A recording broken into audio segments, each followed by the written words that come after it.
queremos fazer uma reflexão na noite de hoje sobre recursos. Quando nós vamos reencarnar, ou quando nós vamos fazer um projeto qualquer, que pode ser uma construção de uma casa, que pode ser uma viagem, ou até mesmo vir ao centro espírita, nós vamos fazer um projeto. Nessa noite nós não vamos marcar um outro compromisso, nossos filhos, nós vamos deixar com alguém, vamos pedir para a esposa para vir, alguns. Nós vamos ter que fazer projetos, vamos ter que direcionar formas para aqui estar. Quando nós vamos construir uma casa, nós vamos precisar fazer um projeto dela, o tempo, os recursos, como vamos, o tamanho, tudo isso é uma necessidade. Tudo são feitos através de projetos, nada é feito aleatório, nada é feito, decidi que agora eu vou na casa espírita. Poxa vida, mas já são 9 horas, perdi o horário. Então tem um projeto que a gente realiza. E para realizarmos e colocarmos em prática os projetos, nós necessitamos então dos recursos. Os recursos são imprescindíveis para que nós venhamos até aqui, para que nós construamos uma casa, para que nós possamos reencarnar, nós precisamos de recursos. Se nós emprestamos o carro e vamos sair em um determinado horário, num determinado momento, não dá mais tempo, não utilizamos bem, então não fizemos um bom projeto para utilizar aquele recurso. O corpo físico é um recurso que nós temos e que nós precisamos dele para reencarnar. Mas só o corpo físico?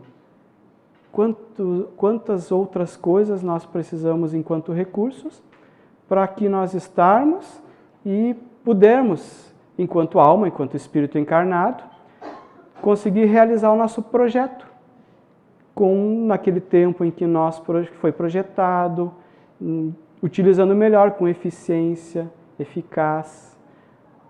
E os projetos que nós vamos realizar é um projeto para a elevação da alma.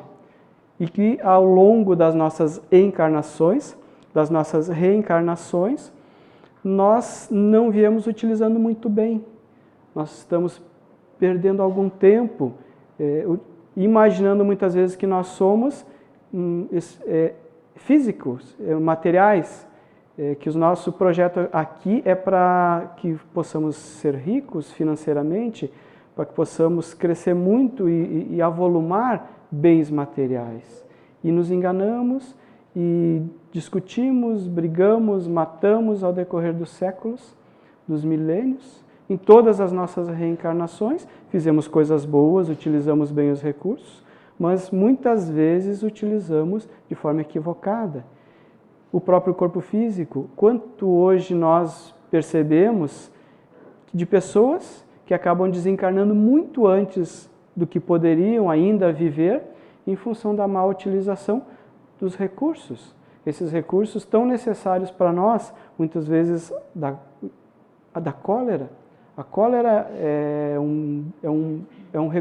algo que acaba prejudicando o nosso corpo físico.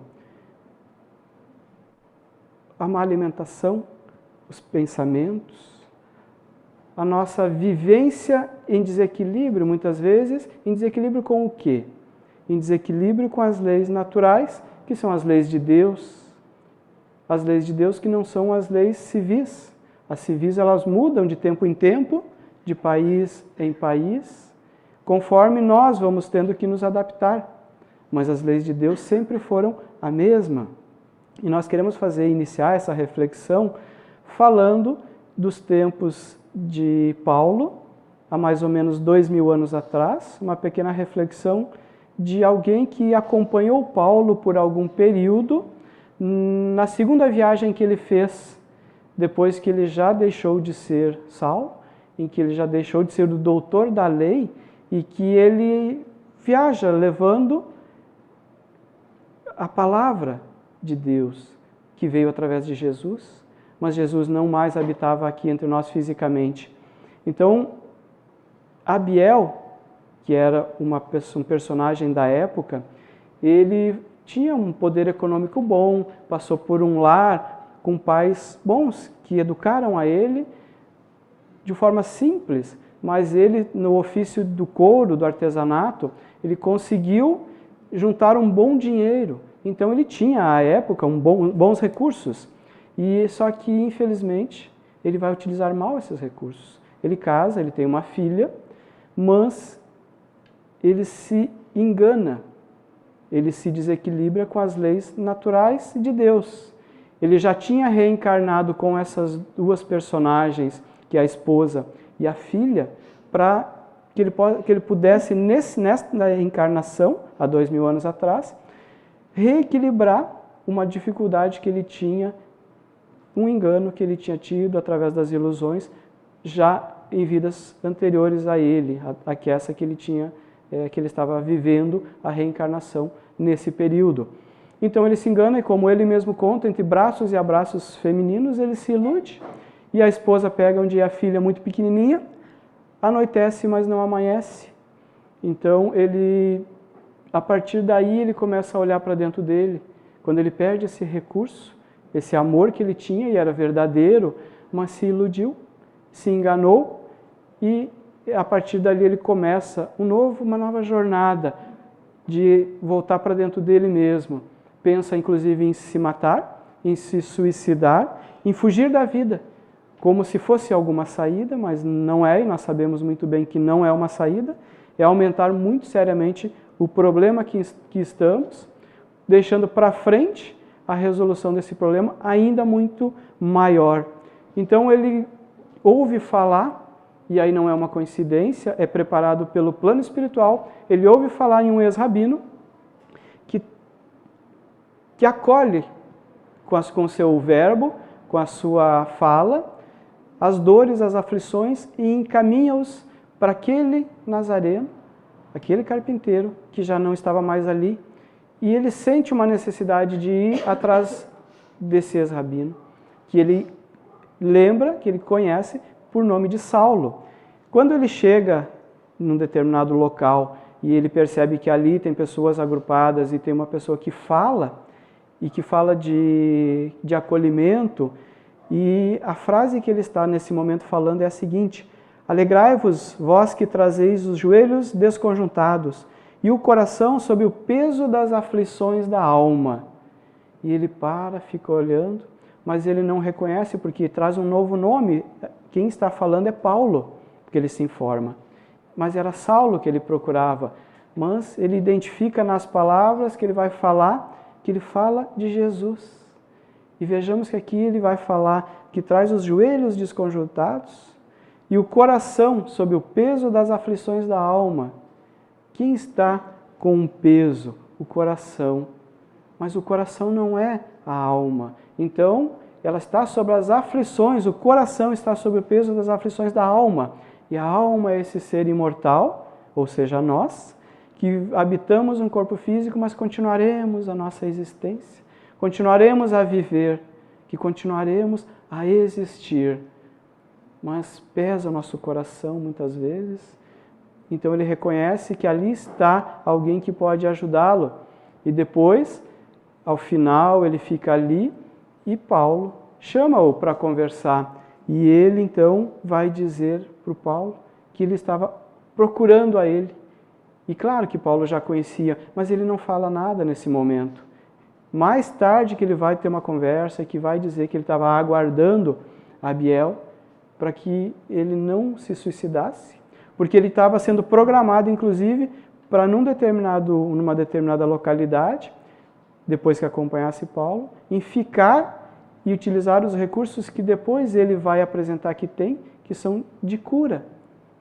Mas até esse determinado momento, ele vai passar por provações, vai reencontrar a ex-esposa, a filha, que agora já está em torno de 18, 20 anos. Então isso é 15 anos, em torno de 15 anos depois que ele reencontra. E com muita dor. Ele sofre muito porque ele gostava muito da esposa, e isso era real. Ele gostava muito da filha, isso era real. Ele era de bom coração, um bom homem, ele ajudava as pessoas, mas utilizou mal os recursos, muitos recursos. Ele perde esses recursos e sai pelo mundo. Então aí ele acompanha Paulo, depois inclusive ele retorna à cidade, juntamente com Paulo, e vende a casa dele e começa utilizando esses recursos para seguir. Então nesse livro, que é Nos Tempos de Paulo, narra toda essa história de Abiel. O quanto já naquela época nós nos perdíamos pela má utilização dos recursos. Por quê? Porque nós nos iludimos, nós nos enganamos. E o Evangelho segundo o Espiritismo, ele vai contar para nós a questão do egoísmo. No capítulo 11, amar o próximo como a si mesmo. Diz assim um trechinho do item 11. O egoísmo, chaga da humanidade, tem que desaparecer da terra, a cujo progresso moral obsta, progresso moral. Ao Espiritismo está reservada a tarefa de fazê-la ascender na hierarquia dos mundos. O egoísmo é, pois, o alvo para o qual todos os verdadeiros crentes devem apontar suas armas, dirigir suas forças, sua coragem, porque nós precisamos coragem para enfrentar a nós mesmos, porque infelizmente nós temos uma dificuldade muito grande de... Por que ele tem essa dificuldade toda, Abiel?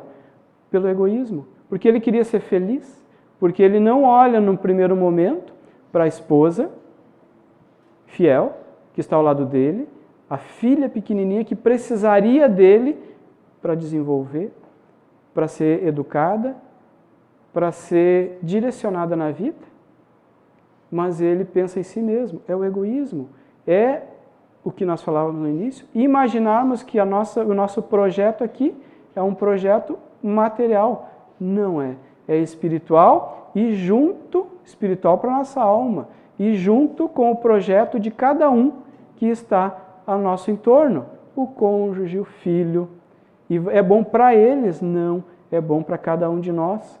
Porque nós vamos nos enganando, nós vamos nos iludindo, utilizando mal os recursos que nós temos, e são muitos os recursos que nós temos.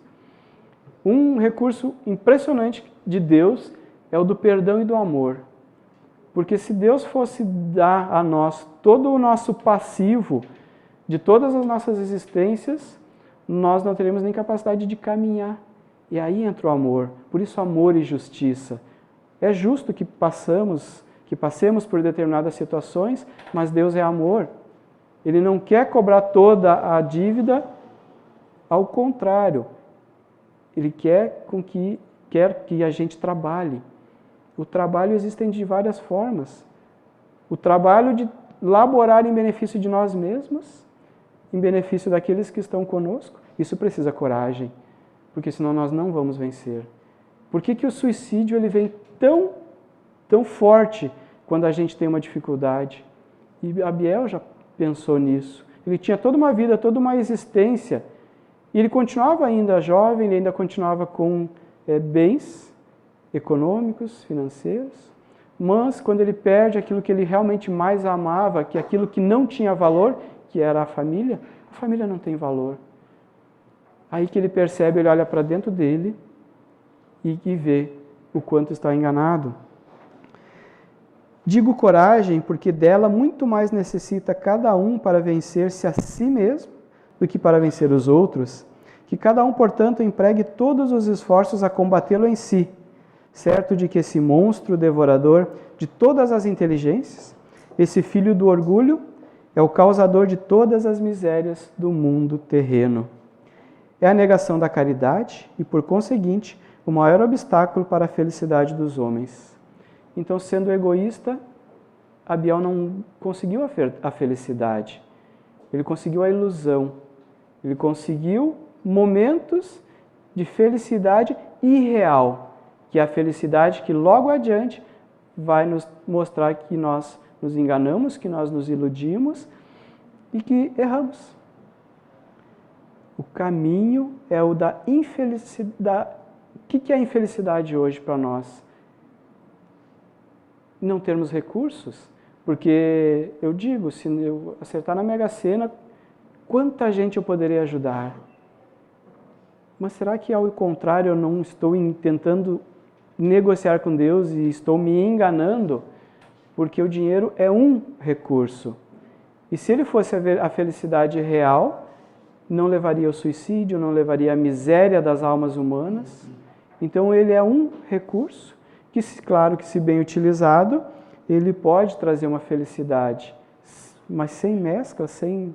Será mesmo? Será que aqueles que estão ao contato com o dinheiro hoje no mundo, será mesmo que estão felizes? Será que a família está feliz? E o que é felicidade? Quando Deus, através de Jesus, diz que a felicidade não é desse mundo. Então, eu não vou ter a felicidade desse mundo, neste mundo, não a felicidade que nós imaginamos que é a verdadeira. Mas quando nós estamos junto com nossos familiares, quando nós estamos junto com nossos companheiros de evolução, quando nós estamos olhando no espelho, olhamos para nós mesmos, ou como dizia Santo Agostinho, foi que disse, que era para nós olharmos no final do dia para a nossa consciência e identificarmos o que nós fizemos durante o dia. Agora, se nós fizermos uma reflexão no nosso dia, utilizamos o verbo, a palavra, o olhar, para sermos fraternos, para sermos bons filhos com nossos pais, com nossos velhinhos, que muitos de nós já têm pais que já são idosos. Ou nós perdemos a paciência, esse outro recurso tão necessário para nós, muito fácil, com nossos filhos, no nosso ambiente de trabalho, no trânsito, conosco mesmo. E se nós olharmos hoje para o nosso dia, refletirmos, como é o nosso dia? Será que nós já estamos capacitados hoje a, se desencarnássemos, a ir numa região de equilíbrio, de paz, de harmonia? O que nos prende aqui? Quais são os recursos que nos prendem? O dinheiro, os bens, quem sabe os bens, o amor pela nossa família, que também é um recurso. Mas eu ficaria aqui tão perto dos meus filhos ainda são pequenos. Mas aí entra um outro recurso, que é o recurso da fé. Deus não desamparou nunca ninguém em nenhum momento. Nunca ninguém em nenhum momento. Será que Deus sabe menos que nós? Nós é que vamos dizer para esse ser que tem todas as características a um nível supremo, nem uma vírgula, para que se possa corrigir em Deus?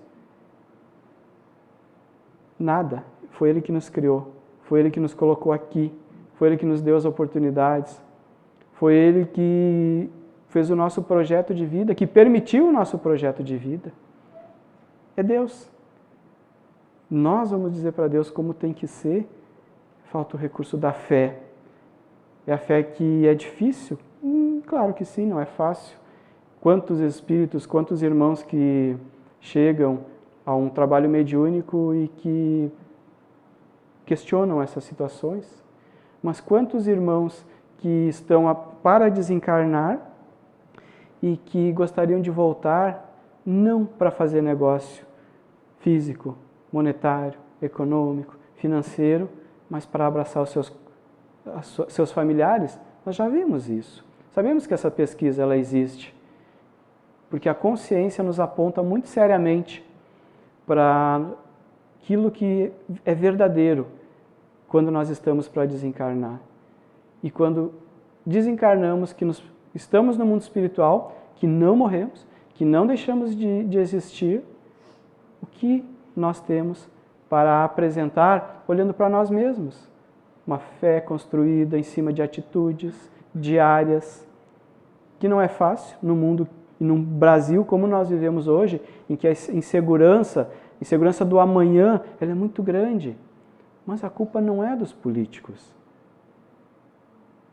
A responsabilidade é nossa. Perguntaram para Haroldo Dutra Dias se aqui ainda é a pátria do Evangelho, o coração do mundo.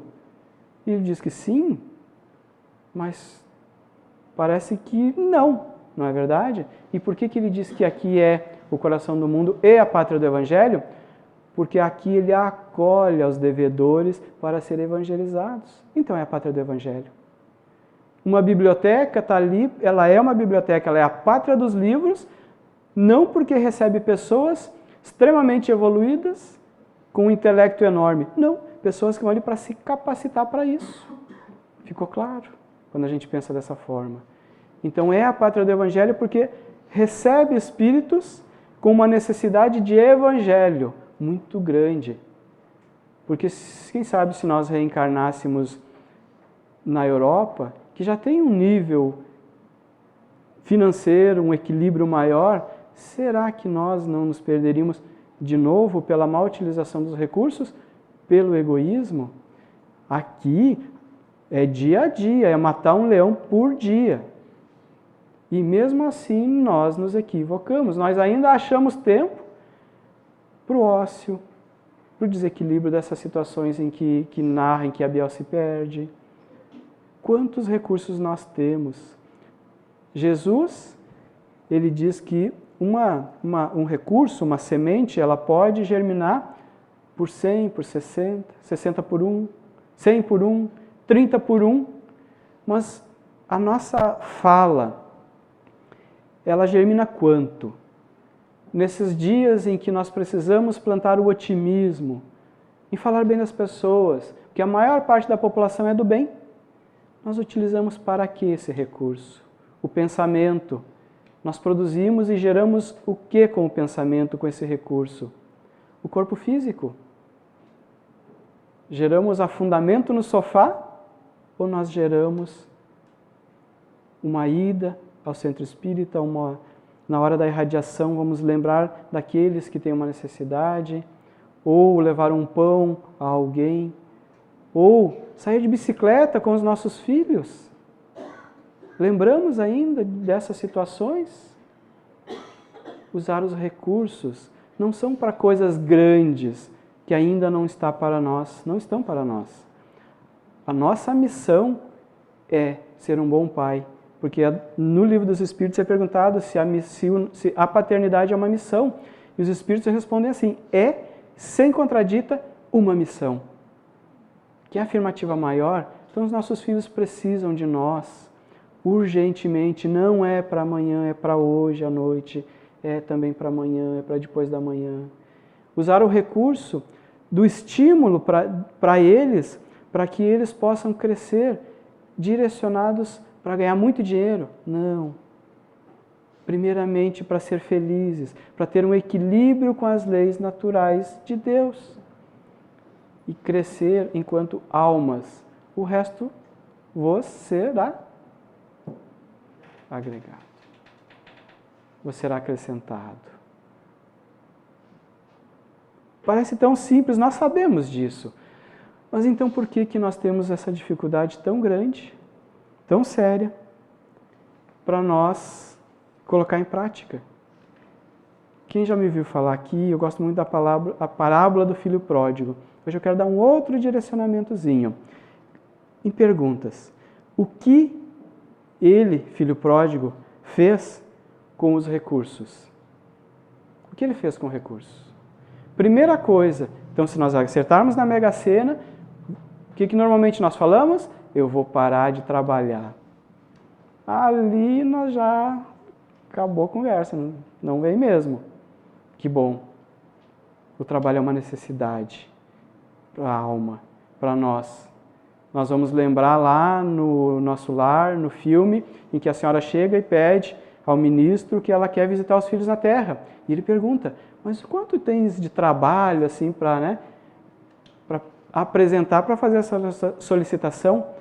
Trabalho assim nenhum, é tudo tão enfadonho, mas tem as câmeras de retificação, tem tantos trabalhos aqui, tudo tão, né? E ela tem uma postura muito altiva, mas nenhum trabalho. E André Luiz fica olhando, e André Luiz está louco para trabalhar, ele quer trabalhar. Só que ele quer trabalhar, ele quer ser médico, ele ainda tem o orgulho, o egoísmo, que é dele, que a gente não pode dizer que são dos médicos, porque isso seria uma mentira, mas é dele. Não porque ele é médico, porque ele se equivoca, ele se equivocou na utilização dos recursos. Ele se perdeu, tanto que no mundo espiritual ele é chamado de suicida. Por quê? E ele não teve um ato final. Então ele fica olhando, mas ele quer ser um médico do corpo e não da alma. Tanto que primeiramente ele vai varrer. Lembra no filme? Ele vai varrer.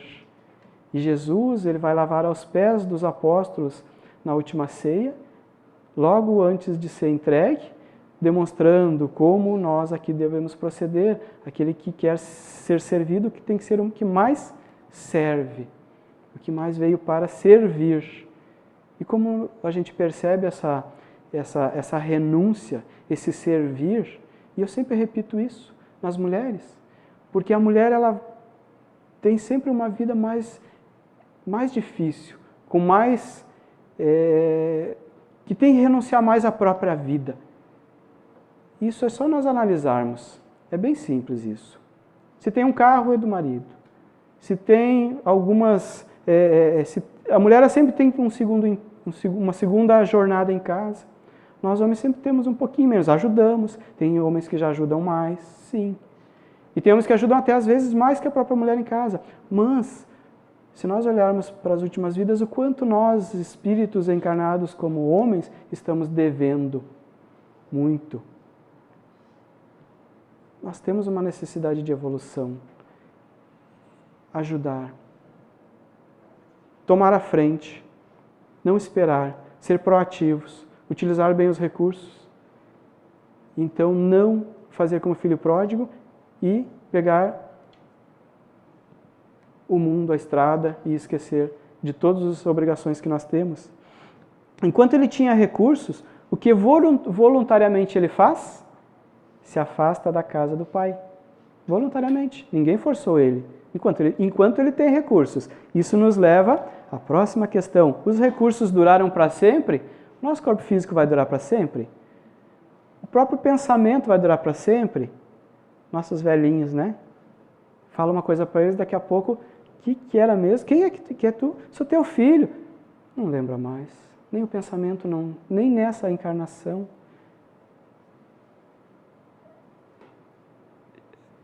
Divaldo Franco, ele narra a história da mãe dele, em que a mãe dele veio sem saber ler e escrever. E ele queria muito ensinar ela a ler e escrever. E ela não quis. Quando ela desencarna, ela volta um tempo depois, bem pouco tempo depois, e com um intelectual muito grande. Tinha sido bloqueado nela para essa encarnação, este recurso, porque ela usou mal. Nós, às vezes, sentimos que a gente poderia estar fazendo mais, às vezes a gente sente que está meio com algumas coisas bloqueadas. Tenhamos certeza que sim. Mas por quê? Por nosso bem, porque utilizamos mal. Então, não esperar acertar numa mega-sena, não esperar se aposentar para trabalhar pelo bem, pela harmonia, pela fraternidade, que é o principal, a fraternidade. Não esperar, talvez não dê tempo, talvez tenhamos pouco tempo, quem sabe nós temos que trabalhar na fraternidade 50 anos, quem sabe nós vamos trabalhar apenas 10. A literatura está recheada dessas situações para nós. Então, eu anotei aqui que teve uma senhora que ela, dos Estados Unidos, ela desencarnou e ela deixou 2 milhões para os gatos, foi enterrada no Rolls Royce, e a partir dali é narrado que ela foi a pé. O que acontece conosco em determinados momentos da noite, quando estamos dormindo, e que nós acordamos suados, rezando, orando, apavorados, mas a gente respira, puxa vida, estou no corpo físico de novo, que coisa mais boa. Onde nós andávamos? Onde que nós, a alma desprendida do corpo pelo momento do sono físico, onde nós estávamos? E era bom onde nós estávamos? Então por que todo o pavor? E temos o corpo físico. O que aconteceu com o André Luiz no umbral? Não tinha para onde correr. Não tinha um corpo físico para buscar. É importante que nós vivemos pela alma e não pelo corpo físico, porque em algum momento nós não vamos ter o corpo físico para correr para ele de volta. E aí como fica? Uma loucura, literalmente. Um desequilíbrio, literalmente. E somente quando ele levou uma oração através da alma é que ele foi acolhido. Mas aí ele tem que trilhar um novo caminho. Ele tem que, como filho pródigo, olhar para a casa do pai e retornar. E buscar novos recursos para cumprir essa missão que ele deixou para trás. Estar no corpo físico nos possibilita raciocínio lógico, nos possibilita chegar no final do dia e pensar: o que eu fiz hoje? Hoje, um dia, fechadinho, hermético. O que eu fiz hoje? Nem o ontem, nem o amanhã, mas analisar o dia de hoje. A doutrina espírita ela veio exatamente para nos abrir os horizontes, levantar esse véu que nós desconhecíamos, mas eu não me lembro da minha última encarnação e nem das últimas, e eu nem quero. Tem coisa que eu gostaria de esquecer dessa vida. A evangelização para os nossos filhos, o quanto é importante utilizar esse recurso para os nossos filhos, para que eles possam se direcionar para dentro de si mesmo e não para o mundo, e chegar na adolescência e na juventude e ter um embasamento espiritual através da doutrina. Muitas vezes, muitos jovens acabam saindo da doutrina espírita, retornam depois, mas eles levam para o mundo, para onde eles forem, essa carga, essa base que eles ganham no centro espírita e que eles ganham com o nosso exemplo em casa e que eles ganham pela vivência que eles percebem em nós, uma coerência. E quanto mais nós fizermos isso, mais nós vamos estar utilizando bem os recursos. Tem um livro que é o livro que chama Dinheiro, de Chico Xavier, Emmanuel, por Chico Xavier, em que ele tem algumas narrativas para nós. Diz assim: o corpo terrestre é valioso instrumento de formação da verdadeira riqueza.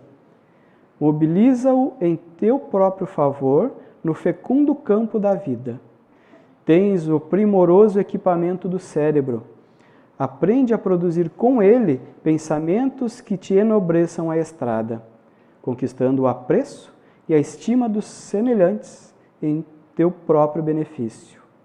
Possuis o tesouro dos olhos. Movimenta-o no serviço e no estudo, provendo o próprio espírito de mais amplos valores no setor do conhecimento que te aprimore. Dispões da felicidade dos ouvidos. Emprega-os na aquisição de ensinamentos edificantes que te possam clarear o futuro. Contas com a bênção da língua.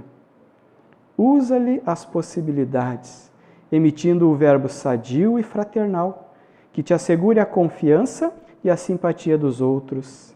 Retens contigo o patrimônio dos braços. Aplica-o na plantação do bem e surpreenderás abundantes colheitas de prosperidade e alegria. Guardas contigo o escrínio do coração. Estende-lhe os recursos para recolher da vida os júbilos do amor, alicerce da aventura sonhada. Nem sempre o corpo será uma cruz para a regeneração da alma. Na maioria das circunstâncias, é a ferramenta com que o espírito pode talhar os mais altos destinos. Não te preocupes com o problema da abastança ou da carência de utilidades materiais, porque riqueza e pobreza, à frente da lei divina, muitas vezes apenas significam oportunidades de aperfeiçoamento e elevação. Somente o trabalho sentido e vivido é capaz de gerar a verdadeira fortuna e acrescentá-la infinitamente. E por isso, amando a tarefa que o Senhor te confiou, por mais inquietante ou singela, vale-te do tempo para enriquecer-te hoje de luz e amor, compreensão e merecimento, a fim de que o tempo não te encontre amanhã de coração fatigado e de mãos vazias.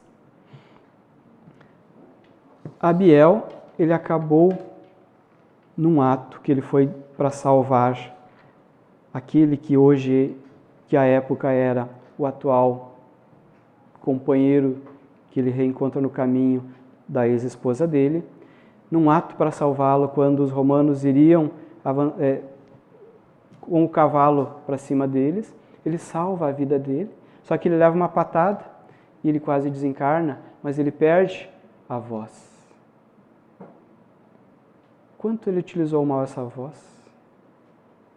E que, com o tempo, alguns anos depois, ele recupera. E nesse livro narram oportunidades maravilhosas em que Estevão, Abigail, Acádio vão encontrá-lo, vão levá-lo para regiões da Cidade da Fé, entre outras regiões espirituais, e vão fortalecê-lo espiritualmente. No início ele tem muita dificuldade, porque ele vive pelo corpo físico, mas depois ele já começa a ter um pouquinho mais de noção dessa vivência espiritual que nós temos, e ele inclusive é tratado para não desencarnar no mundo espiritual. A alma elevada até o mundo espiritual é tratado por uma medicina lá, que eles narram que eles não reconhecem uma cordinha que tinha, que levava aos ouvidos e que tinha uma coisa redonda na ponta. É assim a narrativa no livro.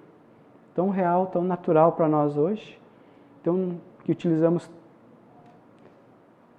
tantas vezes e que para eles era novo, mas que no mundo espiritual já tinha. Isso nós estamos falando há 2000 anos atrás. Então, por que nós ainda estamos marcando passo na nossa jornada, tão enganados com o mundo, que é maravilhoso, mas não é a verdadeira vida? Tão abençoado, um recurso perfeito, mas que não é a verdadeira vida. Então, Abiel ele acaba recuperando a voz e ele vai depois utilizar os recursos que estavam bloqueados de cura e que foram desbloqueados, como ele queria, e se dedicou, e ele foi junto com Paulo e mostrou uma proatividade.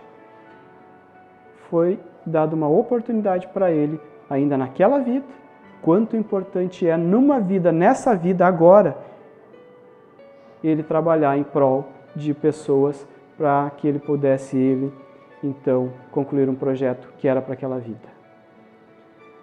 Então, este projeto foi feito para em torno de 45 minutos e passa tão rápido quanto a nossa encarnação, que saibamos aproveitar bem e que Jesus nos auxilie nessa utilização dos recursos.